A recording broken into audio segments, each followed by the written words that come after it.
Оружие, руки поднял! Лови аптечку, ёб! Ми під їх, коротше, закосили, я сказав їм пауза. Welcome to the Napasis military channel. What you're about to see is real, uncensored, and uncut footage from the front lines. Body cameras don't lie, and they capture everything exactly as it happens. We don't sugarcoat reality or hide the truth.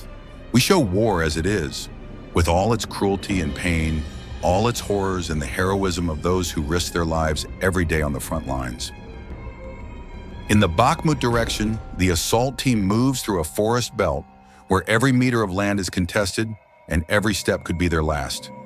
There's no such thing as safety, and they must be prepared for contact with the enemy at any moment. This land is drenched in blood. Every tree remembers dozens of battles. Every crater is a story of someone ending in tragedy or miraculous rescue.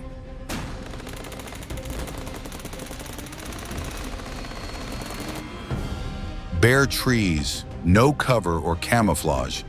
Everything is visible. The enemy sees everything, and positions are exposed to fire from any direction. In such conditions, only those who have learned to think 3 steps ahead and anticipate the enemy's actions before they occur survive. The leaves fell back in November, and now the forest has become a death trap with nowhere to hide and nowhere to take cover from enemy fire. Constant tension, where it's impossible to relax even for a second.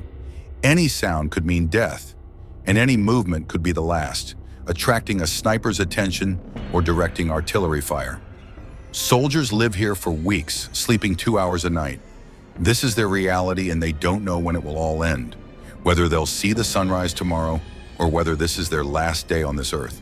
A close quarters battle begins, where distances are minimal and seconds and reflexes decide everything. Those who hesitate lose, and those who hesitate don't return home to their families. That's why only professionals fight here. Those who have been through dozens of such battles and learned to survive where others perish in the first minutes of contact. Those who know what true fear is and have learned to act despite it.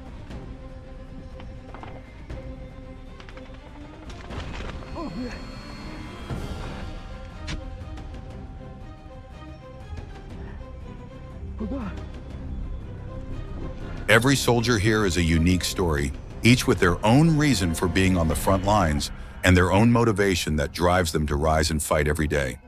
Some are defending their hometowns, some are avenging fallen comrades, some are simply doing their duty to their country, but they all share one thing in common.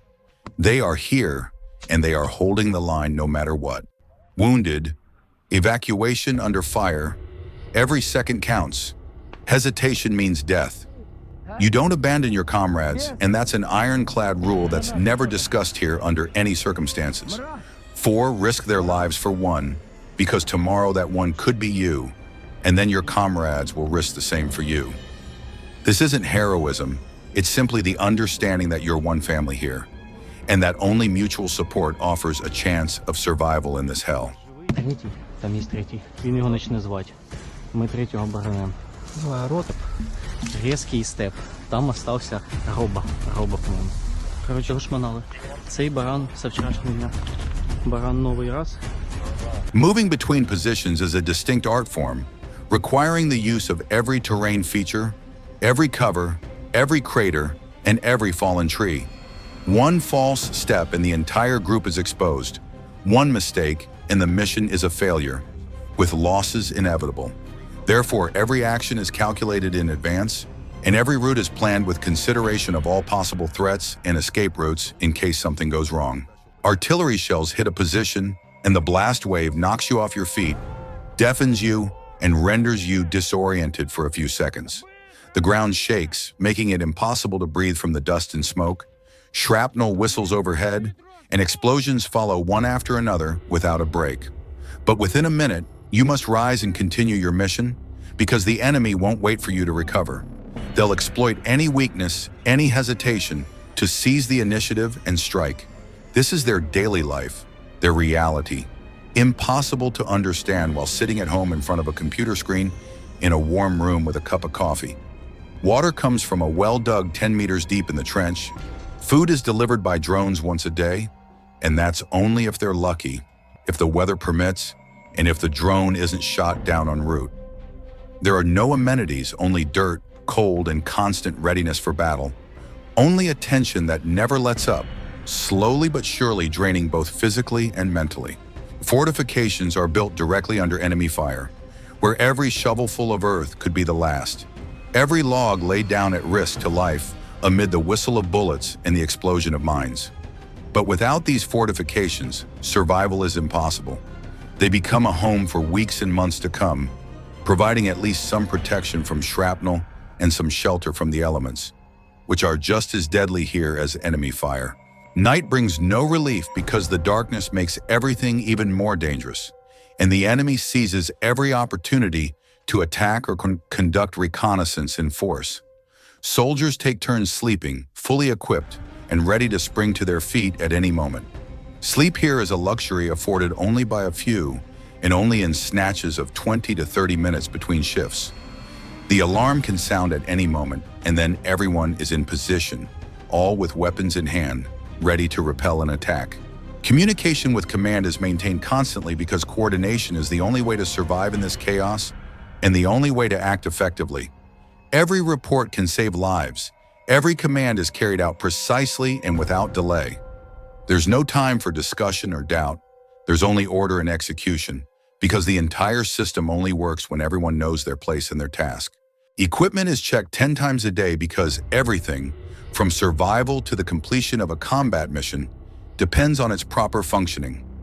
Weapons must function reliably, ammunition must always be readily available, magazines must be fully loaded, and medical supplies must be packaged so they can be retrieved in seconds, even in the dark, and even with one hand if the other is injured. Every piece of equipment is checked and rechecked because no detail is too small, and any malfunction can cost lives. Look at these trees and what's left of them after weeks of intense fighting. Every trunk is riddled with shrapnel, hundreds of hits where metal is driven tens of centimeters into the wood, bark stripped off by explosions, and branches long since turned to splinters and dust. This is what a single day of intense fighting means. This is the density of the fire here. And this is what soldiers endure every single day, every hour, and every minute of their time on the front lines. The ground here is plowed by shells, so it's impossible to find a flat area larger than a square meter. Explosion craters overlap each other, creating a lunar landscape. Mines are everywhere, and every step could be your last. Sappers work around the clock, but their work is never done because the enemy is constantly laying new minefields and new tripwires, constantly devising new traps and new ways to kill or maim. The group continues to advance despite everything, despite losses and fatigue, despite the fact that each of them understands the price of every meter of this cursed land. They move forward because it is their duty, because they took an oath, and because behind them are those they protect. Their families, their homes, their future, which is only possible if they stand firm here and now. Medics work without stopping for a second. Every wounded person is a fight for life, where every minute counts and every action must be precise and measured. Tourniquets, bandages, painkillers, and a constant prayer to evacuate the soldier before it's too late, before blood loss becomes incompatible with life, or before pain shock sets in that can't be reversed. Evacuating the wounded is a separate operation, where the risk is no less than in combat and sometimes even greater. Vehicles move under fire, and drivers squeeze every ounce of performance out of their vehicles. Every rescue is a small victory. Every person who reaches the hospital is a miracle, because the road to the medical center is kilometers under fire, with mines at every turn and the constant threat of airstrikes or ambush. The equipment here is worn out and constantly breaks down, and mechanics repair it right on the front lines under fire, using improvised materials and all their experience. Without equipment, the group is immobilized. Without transport, evacuation is impossible, and ammunition delivery is impossible. Therefore, every vehicle is worth its weight in gold, and each one is fought for as fiercely as a position. Supply is a constant headache, with ammunition running out faster than it can be delivered, water running low, and food barely enough to last a day. But the soldiers share their last, because everyone's in the same boat here, and the only way to survive is by working together, supporting each other, and helping those who are worse off than you. The psychological pressure here is incredible. Constant stress slowly but surely destroys even the most resilient and prepared. The inability to relax, the inability to truly rest, the constant threat of death, and the constant need to make decisions that affect the lives of their comrades, all this leaves a mark that will remain with these people forever. Commanders here don't just issue orders. They share the burdens of their subordinates, being the first to attack and the last to retreat.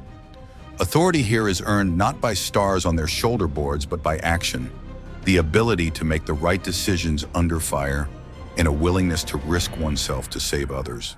The mission was accomplished and the position held. You saw the cost yourself, and now you understand what lies behind every message from the front and every general staff report. This is real war without heroic speeches or beautiful phrases, only endurance, courage, and an iron will. Only blood, sweat, and tears. Only the pain of loss and small victories, won at an incredible cost. Subscribe if you stuck with it to the end, like if you respect these people, and leave a comment, because your support is what gives them the strength to continue fighting and believe that it's all worth it. See you in the next report, where we'll show you what's hidden from the public, what's not shown on television, and what everyone who wants to understand the truth about modern warfare needs to know.